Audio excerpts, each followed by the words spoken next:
Bem-vindo ao canal Aprende Aí. Certo, vamos direto ao ponto. E se a matemática pura e simples pudesse prever o colapso de uma galáxia inteira? Hoje, nessa nossa análise visual, a gente vai mergulhar de cabeça no universo de Fundação, a obra-prima de Isaac Asimov, e descobrir como essa história monumental tentou responder exatamente a essa pergunta. O grande gancho de tudo isso nos leva a um questionamento colossal. A matemática consegue de fato prever a queda de um império? A resposta começa com um verdadeiro gênio chamado Harry Seldon. Ele é um matemático brilhante que, olhando friamente para os dados, previu nada menos que uma idade das trevas aterrorizante de 30 mil anos. E o pior, ele cravou que o império já estava despencando rápido demais, com um embalo tão grande que a queda era simplesmente inevitável. Para a gente entender o tamanho absurdo dessa obra, vamos seguir esse roteiro aqui. Primeiro, a ciência da psicohistória, depois, o universo de Asimov, o fator do caos, a dinastia genética, as diferenças entre livros e a série e, por fim, o legado da Fundação. Bora lá? Parte 1. A ciência da psicohistória, a matemática do destino humano. Pensa na psicohistória como um ramo fictício da matemática que mistura, de um jeito brilhante, história, sociologia e estatística. O objetivo final: prever como massas gigantescas de pessoas vão se comportar diante de estímulos bem específicos. E a sacada do Asimov aqui é incrível. Ele pegou emprestada a teoria dos gases da física. Sabe como é? Você não consegue prever a trajetória caótica de uma única molécula de gás, mas consegue prever o comportamento do gás como um todo com uma precisão absoluta. Agora, dá uma olhada nesse número e tenta processar a escala da coisa. 500 quatrilhões. Dá até um nó na cabeça, né?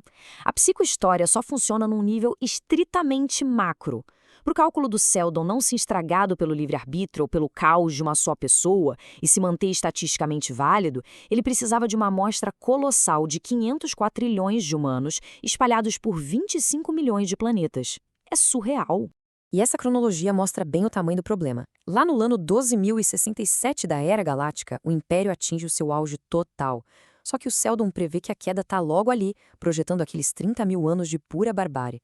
O famoso plano de Seldon é basicamente criar deflexões sutis, pequenos empurrõezinhos na história, para reduzir esse tempo de trevas para apenas um único milênio até o surgimento de um novo império. É literalmente controle de danos numa escala cósmica.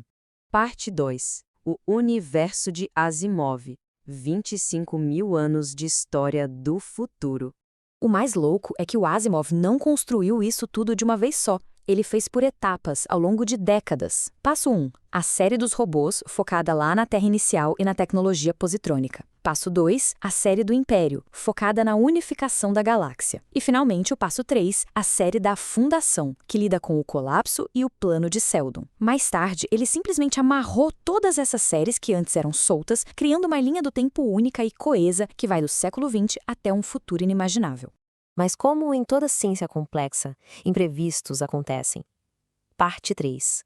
O fator do caos, quando a matemática falha. E aqui entra o grande pesadelo de qualquer estatístico.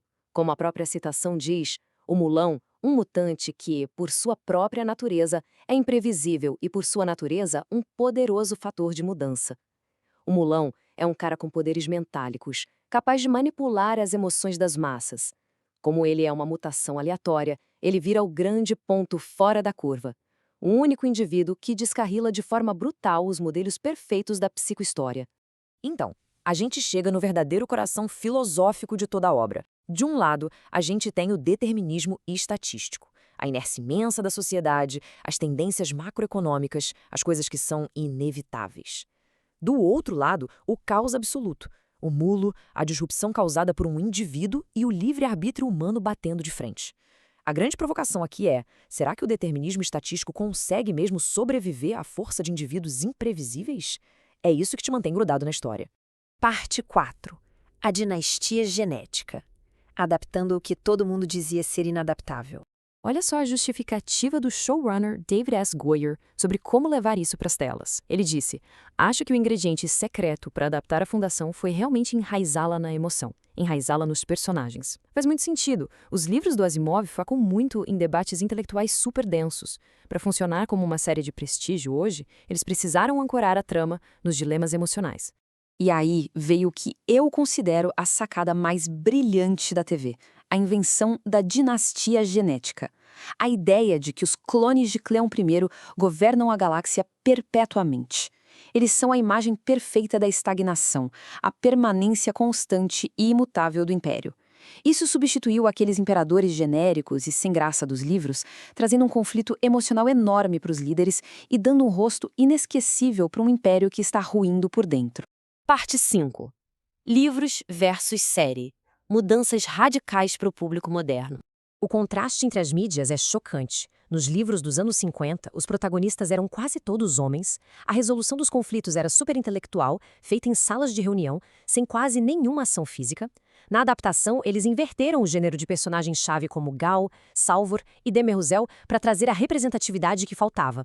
Além disso, personagens como a Salvor Harding, que no original detestavam a violência, viraram protagonistas focadas em ação explosiva e sobrevivência visceral. Eles precisaram puxar o nível de tensão lá pro teto. Pensa bem. No texto original, Seldon morre de velhice, pacificamente. Na TV, ele é brutalmente assassinado.